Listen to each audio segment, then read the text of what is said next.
नमस्कार दोस्तों, स्वागत है आपका आज के मुख्य समाचार में, जिसमें सबसे पहली और बड़ी खबर में आपको बताएंगे कि डोनाल्ड ट्रंप ने मारी प्रधानमंत्री मोदी की नकल, चीन को दिया सख्त संदेश। दूसरी बड़ी खबर में जिक्र होगा कि ट्रंप के शपथ ग्रहण में पहुंचे जयशंकर, शहबाज को न्योता नहीं, भारतीय विदेश मंत्री को देख भड़के पाकिस्तानी बोले हमारी बेइज्जती हो रही। इसी के साथ आगे जिक्र होगा कि भारत ने की चीन की घेराबंदी, पाकिस्तान को भी दिया झटका और अब इस देश को बेचेगा ब्रह्मोस मिसाइल।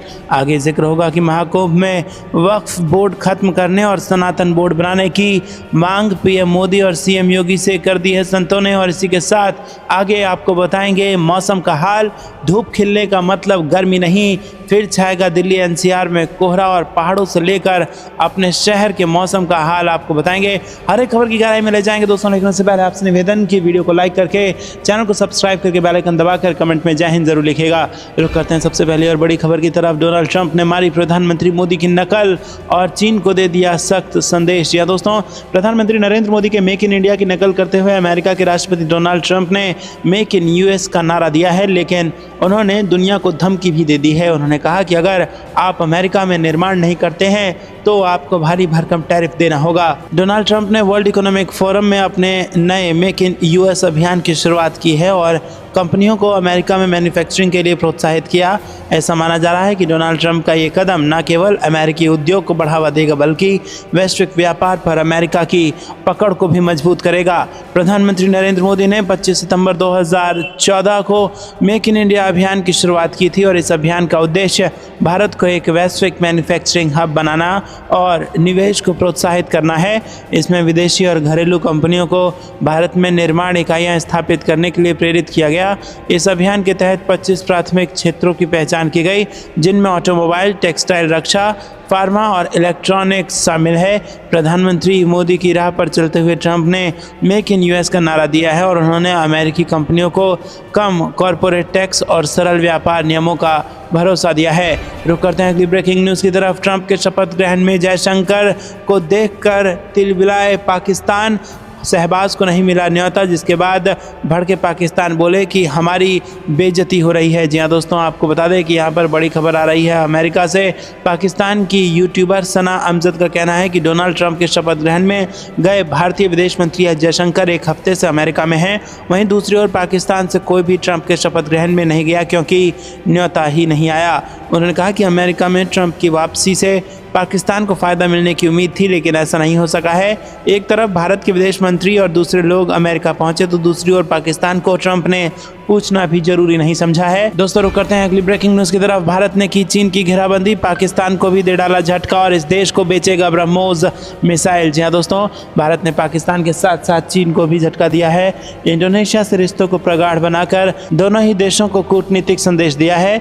भारत इंडोनेशिया से रक्षा संबंधों को मजबूत बनाकर जहाँ हिंद प्रशांत क्षेत्र में चीन की घेराबंदी कर रहा है, वहीं दुनिया के सबसे बड़े मुस्लिम आबादी वाले देश इंडोनेशिया से भारत की दोस्ती पाकिस्तान के लिए झटका है। विशेषज्ञों के अनुसार भारत हिंद महासागर में चीन की चुनौती से निपटने के लिए आसियान देशों से रिश्ते मजबूत कर रहा है। भारत की एक्ट ईस्ट नीति भी इसी दिशा में है। इंडोनेशिया इस नीति का महत्वपूर्ण स्तंभ है। भारत की नीति है कि हिंद प्रशांत क्षेत्र में बसे देशों के साथ रक्षा व व्यापारिक संबंध मजबूत किए जाएं ताकि चीन का दखल कम हो। इस दिशा में इंडोनेशिया से मजबूत रिश्ते चीन के प्रभाव कम करने में महत्वपूर्ण साबित होंगे। दोस्तों, रुक करते हैं अगली ब्रेकिंग न्यूज़ की तरफ। महाकुंभ में वक्फ बोर्ड खत्म करने और सनातन बोर्ड बनाने की मांगी पीएम मोदी और सीएम योगी से दक्षिणा। जी हाँ दोस्तों, दुनिया के सबसे बड़े मेले में पहुंचे संतों महंतों ने सरकार से सनातन बोर्ड के गठन की मांग की है। गुरुवार को अखाड़ा परिषद के अध्यक्ष महंत रविंद्र पुरी की अगुवाई में बुलाई गई प्रेस वार्ता में संतों ने प्रधानमंत्री नरेंद्र मोदी और मुख्यमंत्री योगी आदित्यनाथ को महाकुंभ का यजमान बताते हुए दोनों दक्षिणा मांगी है। एक तो वक्फ बोर्ड समाप्त हो और दूसरा सनातन बोर्ड का गठन किया जाए। संतों ने एक स्वर में कहा कि हमें सरकार से सनातन बोर्ड की ज़रूरत है और इसके बिना महाकुंभ नहीं छोड़ेंगे। दोस्तों, आपको बता दें कि कथावाचक देवकीनंदन ठाकुर ने कहा कि हमें अपने उद्देश्य को आगे बढ़ाने के लिए सनातन बोर्ड की ज़रूरत है। और उन्होंने 27 जनवरी को सेक्टर 17 स्थित शिविर में होने जा रहे सनातन धर्म संसद में सनातन बोर्ड के संविधान का मसौदा प्रस्तुत करने की भी घोषणा की।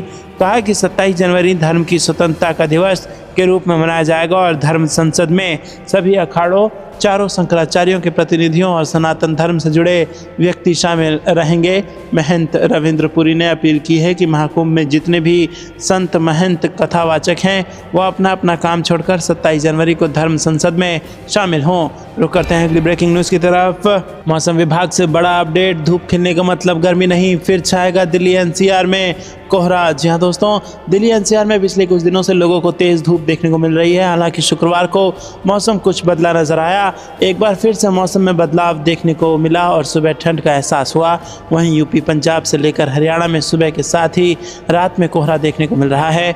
उत्तराखंड हिमाचल प्रदेश से लेकर कश्मीर तक मौसम शुष्क बना हुआ है। राजस्थान में उत्तरी हवा का प्रभाव देखने का अनुमान है। 25 जनवरी को हिमाचल प्रदेश और पंजाब के कुछ इलाकों में शीतलहर की स्थिति बहुत अधिक रहने की संभावना है। 25 जनवरी तक पश्चिम बंगाल के गंगा के मैदानी इलाकों में रात सुबह के समय घने कोहरे की स्थिति बनी रहने की संभावना है। और वहीं 26 जनवरी तक पूर्वी उत्तर प्रदेश, उप हिमालयी पश्चिम बंगाल और सिक्किम और बिहार में घना कोहरा देखने को मिलेगा। 27 जनवरी तक उड़ीसा, असम और मेघालय और नागालैंड, मणिपुर, मिजोरम और त्रिपुरा में घना कोहरा देखने को मिलेगा। वहीं 24 और 26 जनवरी के दौरान बिहार के कुछ इलाकों में ठंडे दिन की स्थिति रहने की संभावना है। रुक करते हैं अगली ब्रेकिंग न्यूज़ की तरफ। किसानों को मिलेंगे 10,000 रुपये, सरकार बढ़ाएगी पीएम किसान योजना का पैसा। जी हाँ दोस्तों, 1 फरवरी 2025 को पेश होने वाले केंद्रीय बजट से सभी लोगों को बड़ी उम्मीदें हैं। खासकर किसानों के लिए क्या घोषणाएं सरकार करेगी, इस पर सभी की नज़र है। किसान उम्मीद लगाए बैठे हैं कि बजट में इस बार पीएम किसान सम्मान निधि की मिलने वाली किस्त बढ़ सकती है। अभी किसानों को सालाना 6,000 रुपये पीएम किसान सम्मान निधि के तहत मिलते हैं। किसान उम्मीद कर रहे हैं कि ये पैसा 6,000 रुपये से बढ़कर 10,000 रुपये किया जाएगा। सरकार ये ऐलान बजट में कर सकती है। ये बजट मोदी सरकार के तीसरे कार्यकाल का पहला पूर्ण बजट होगा। यही कारण है कि किसानों की नज़रें वित्त मंत्री निर्मला सीतारमण के संभावित ऐलानों अटकलें लगाई हुई है। रुक करते हैं अगली ब्रेकिंग न्यूज़ की तरफ। जर्मनी ने डुबा दिए पाकिस्तान के नापाक इरादे, समंदर में बढ़ेगी भारत की बादशाहत। जी हाँ दोस्तों, भारत सरकार नौसेना के लिए AIP पनडुब्बी डील को लेकर कई देशों से बात कर रही थी, लेकिन अब ऐसा लग रहा है कि जर्मन कंपनी TKMS ने भारतीय AIP पनडुब्बी के कॉन्ट्रैक्ट को जीत लिया है। जर्मन रक्षा क्षेत्र की प्रमुख company thyssenkrupp marine systems Bharat के Mazagon dock ship builders limited के साथ मिलकर भारत में ही 6 AIP पनडुब्बी का निर्माण करेगी। इससे 44 साल बाद एक जर्मनी पनडुब्बी भारतीय नौसेना के बेड़े में शामिल हो सकेगी। इससे पहले साल 2021 में जब भारतीय नौसेना ने टेंडर जारी किया था तो उस समय जर्मन कंपनी ने भारत के साथ मिलकर पनडुब्बी बनाने में कोई दिलचस्पी नहीं दिखाई थी। थ्रीसेनक्रुप भारतीय नौसेना के लिए 5.2 बिलियन अमेरिकी डॉलर की परियोजना के लिए MDL के साथ संयुक्त रूप से बोली लगाएगा और बताया जा रहा है कि इस प्रोजेक्ट की लागत बढ़कर 8 बिलियन अमेरिकी डॉलर हो सकती है। रुक करते हैं अगली ब्रेकिंग न्यूज़ की तरफ। हरियाणा महाराष्ट्र के बाद दिल्ली फतह के लिए भाजपा ने बनाई खास रणनीति, 51 सीटों पर कर दिया खेल। जी हाँ दोस्तों, दिल्ली में पूर्वांचली मतदाताओं की भारी संख्या को ध्यान में रखते हुए भाजपा ने उन्हें साधने के लिए माइक्रो मैनेजमेंट की रणनीति अपनाई है। इसके तहत बिहार और पूर्वी उत्तर प्रदेश के नेताओं को विभिन्न विधानसभा क्षेत्रों की जिम्मेदारी सौंपी गई है। दिल्ली की 70 विधानसभा सीट में से 15-20 सीटों पर पूर्वांचली मतदाता निर्णायक भूमिका में है। वैसे भाजपा ने 51 ऐसी सीटों की पहचान की है जहां पूर्वांचली मतदाता हार जीत में महत्वपूर्ण भूमिका निभा सकते हैं और इन सभी सीटों पर 2 पूर्वांचली नेताओं को उतारने का निर्णय लिया गया है। भाजपा के पूर्व सांसद हरीश द्विवेदी को इन नेताओं के बीच समन्वय की जिम्मेदारी दी गई है। गुरुवार को भाजपा के महासचिव BL संतोष ने दिल्ली और बिहार में आए इन नेताओं के साथ बैठक की और बैठक में नेताओं को अपने अपने क्षेत्र में पूर्वांचली मतदाताओं के साथ सीधा संवाद करने और भाजपा के प्रति उनकी शंकाओं को दूर करने को कहा गया है। रुक करते हैं अगली ब्रेकिंग न्यूज़ की तरफ। मोदी सरकार की ओर से शुरू की गई योजनाओं में आयुष्मान योजना सर्वश्रेष्ठ, अमित शाह का बयान। जी दोस्तों, केंद्रीय गृह मंत्री अमित शाह ने बृहस्पतिवार को कहा कि प्रधानमंत्री नरेंद्र मोदी द्वारा शुरू की गई जन कल्याणकारी योजनाओं में आयुष्मान भारत प्रधानमंत्री जन आरोग्य योजना सर्वश्रेष्ठ है। अमित शाह ने यहाँ डुमस रोड पर एक ट्रस्ट द्वारा संचालित कैंसर अस्पताल एवं एक स्वास्थ्य भवन का उद्घाटन करने के बाद एक सभा को संबोधित करते हुए कहा कि प्रधानमंत्री ने केवल एक जीवन काल में कई ऐतिहासिक कार्य किए हैं। शाह ने कहा कि लेकिन अगर आप मुझसे इन सभी योजनाओं में से सर्वश्रेष्ठ योजना बताने के लिए कहेंगे तो मैं आयुष्मान भारत योजना कहूँगा। इस योजना के तहत लगभग 60 करोड़ नागरिक अब 5 लाख रुपए तक का मुफ्त इलाज पाने के पात्र हैं।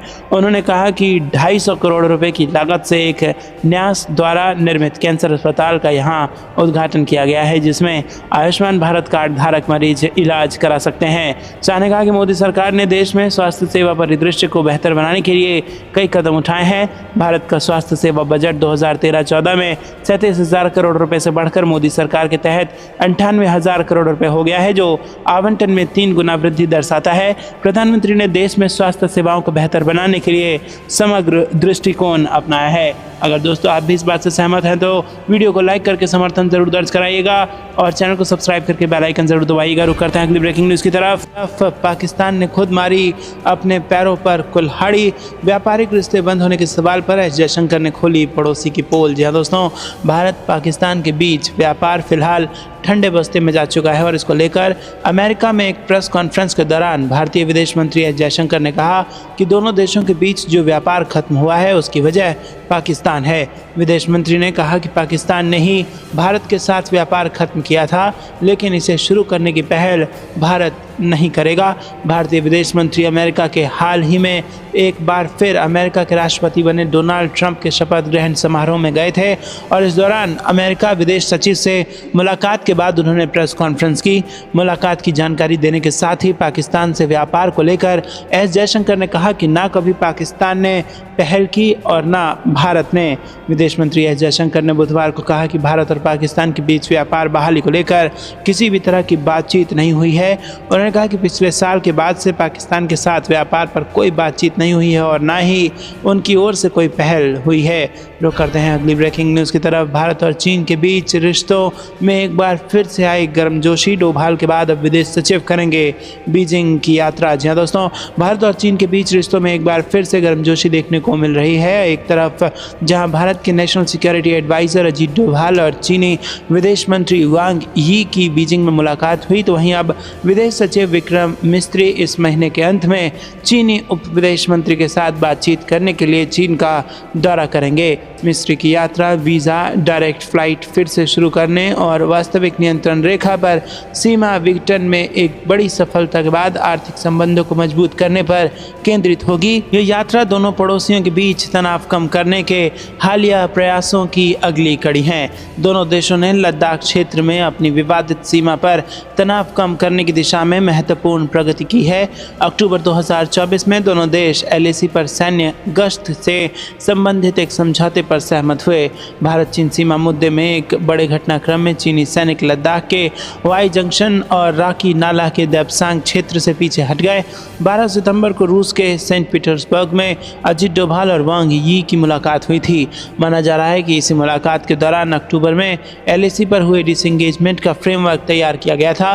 रुक करते हैं अगली ब्रेकिंग न्यूज़ की तरफ। मिडिल क्लास को बड़ा तोहफा देने की तैयारी में मोदी सरकार, बजट में टैक्स पर ऐलान संभव। जी हाँ दोस्तों, आगामी 1 फरवरी को पेश किए जाने वाले केंद्रीय बजट 2025-26 में नौकरी पेशा लोगों को बड़ी राहत मिल सकती है। दरअसल सरकार नई कर व्यवस्था में अहम बदलाव करने की योजना बना रही है। इसका ऐलान आम बजट में किया जा सकता है। बता दें कि नई कर व्यवस्था को एक डिफ़ॉल्ट व्यवस्था के रूप में निर्धारित किया गया है, यानी टैक्स पेयर ने अगर नई और पुरानी कर व्यवस्था में से कोई विकल्प नहीं चुना है तो वो स्वतः नई कर व्यवस्था में चला जाएगा। हालांकि टैक्स पेयर इसे आयकर रिटर्न दाखिल करते समय बदल सकते हैं। दोस्तों रुक करते हैं अगली ब्रेकिंग न्यूज़ की तरफ। गणतंत्र दिवस की झांकी में missile, artillery gun, radar, electronic युद्ध प्रणाली दर्शाएगा DRDO। जी हाँ दोस्तों, इस बार गणतंत्र दिवस पर रक्षा अनुसंधान एवं विकास संगठन एक विशेष झांकी प्रस्तुत करने जा रहा है। DRDO की झांकी का विषय रक्षा कवच, बहुक्षेत्रीय खतरों के खिलाफ बहुस्तरीय संरक्षण है। इसमें त्वरित प्रतिक्रिया, सतह से हवा में मार करने वाली missile, airborne early warning and control system, 155 millimeter 52 cal advance towed artillery gun system और ड्रोन का पता लगाना, रोकना और नष्ट करने जैसी तकनीक, सैटेलाइट आधारित निगरानी प्रणाली, मध्यम शक्ति रेडार, आरुद्रा, उन्नत हल्के वजन के टॉर्पीडो समेत कई सारे मिसाइल, स्वदेशी मिसाइल शामिल हैं। रुक करते हैं अगली ब्रेकिंग न्यूज़ की तरफ। महाकुंभ में हर दिन बन रहा है आस्था की डुबकी का रिकॉर्ड। जी हाँ दोस्तों, आपको बता दें कि प्रयागराज में चल रहे महाकुंभ का 11वां दिन है। बड़ी संख्या में लोग संगम स्नान के लिए घाटों पर उमड़ रहे हैं। अब तक महाकुंभ में 10 करोड़ से ज़्यादा श्रद्धालु आस्था की डुबकी लगा चुके हैं। प्रयागराज में डुबकी लगाने वाले श्रद्धालुओं का आंकड़ा 10 करोड़ को पार कर चुका है और अकेले गुरुवार को दोपहर 12 बजे तक करीब 30 लाख लोगों ने महाकुंभ में आस्था की डुबकी लगाई है। स्नान करने वाले भक्तों की संख्या हर दिन बढ़ती जा रही है। महाकुंभ स्नान 13 जनवरी से शुरू हुआ था और उस दिन पौष पूर्णिमा को 1 करोड़ 75 लाख से ज़्यादा लोगों ने संगम में स्नान किया था। वहीं मकर संक्रांति के अमृत स्नान के लिए 3 करोड़ 50 लाख से ज़्यादा लोग प्रयागराज पहुंचे थे।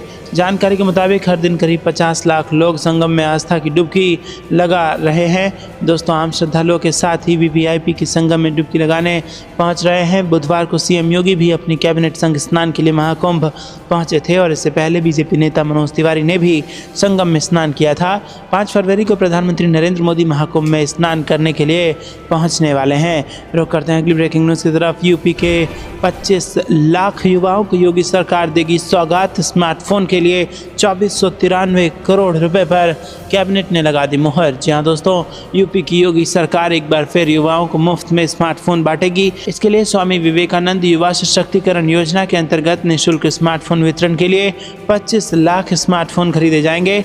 इस पर 2493 करोड़ रुपए की धनराशि खर्च होगी और एक स्मार्टफोन की कीमत 9972 रुपए तय की गई है और इसके लिए कैबिनेट ने बुधवार को अंतिम बिड डॉक्यूमेंट को मंजूरी दे दी है। यूपी डेस्क को लखनऊ को नोडल एजेंसी नामित किया गया है। रुक करते हैं अगली ब्रेकिंग न्यूज़ की तरफ। अपनी हरकतों से बाज नहीं आ रहा चीन। ताइवान की सीमा के पास दिखी 35 एयरक्राफ्ट और 6 नौसैनिक जहाज। जी हाँ दोस्तों, यहाँ पर चीन और ताइवान के बीच तनाव लगातार बढ़ता जा रहा है। चीन के 35 विमान और 6 नौसैनिक जहाज ताइवान के पास देखे गए हैं। प्राप्त जानकारी के मुताबिक चीन लगातार ताइवान में घुसपैठ की कोशिश कर रहा है और ऐसे में चीन के 27 विमान मध्य रेखा को पार कर ताइवान के रक्षा क्षेत्र में दाखिल हो गए। ताइवान के रक्षा मंत्रालय ने बताया कि सुबह 6 बजे तक ताइवान के आसपास 35 पीएलए विमान और 6 पीएलए जहाज़ों को देखा गया। इनमें से 27 विमान मध्य रेखा को पार करके ताइवान के उत्तरी, दक्षिण पश्चिम और पूर्वी क्षेत्रों में डिफेंस आइडेंटिफिकेशन जोन में दाखिल हुए। रुक करते हैं अगली ब्रेकिंग न्यूज़ की तरफ। हरियाणा में अवैध बांग्लादेशियों के खिलाफ बड़ा एक्शन। ईंट भट्टे से पकड़े गए 17 बांग्लादेशी। जी हाँ दोस्तों, यहाँ पर बड़ी खबर आ रही है। जिले में अवैध बांग्लादेशियों के खिलाफ बड़ी कार्रवाई देखने को मिली है। गांव सहारनवास स्थित एक ईंट भट्टे से रामपुरा थाना पुलिस और गुप्तचर विभाग की टीम ने 17 अवैध बांग्लादेशियों को पकड़ा है, जिनके खिलाफ पुलिस केस दर्ज करने में जुट गई है।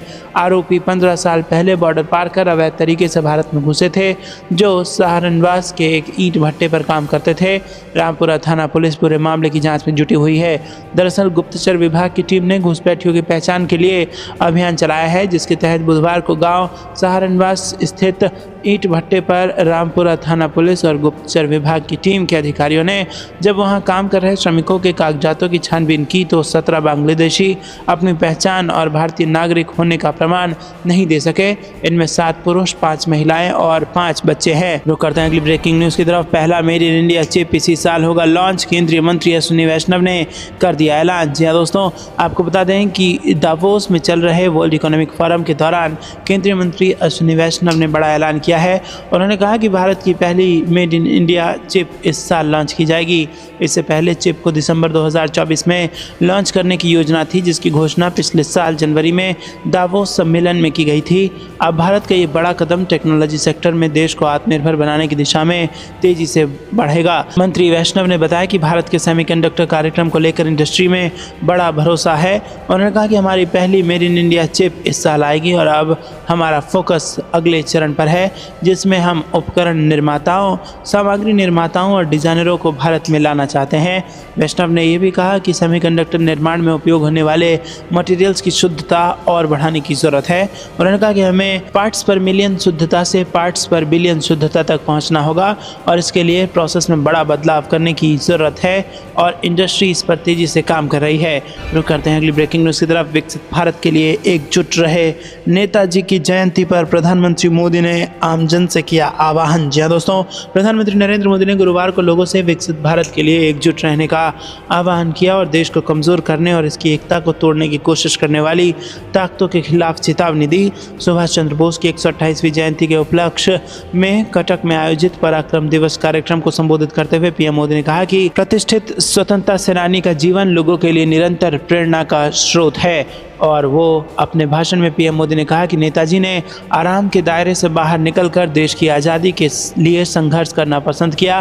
पीएम ने आगे कहा कि वे कभी भी आराम के दायरे में नहीं फंसे और इसी तरह हम सभी को एक विकसित भारत बनाने के लिए अपने आराम के दायरे से बाहर निकलना होगा और हमें खुद को वैश्विक स्तर पर सर्वश्रेष्ठ बनाना होगा।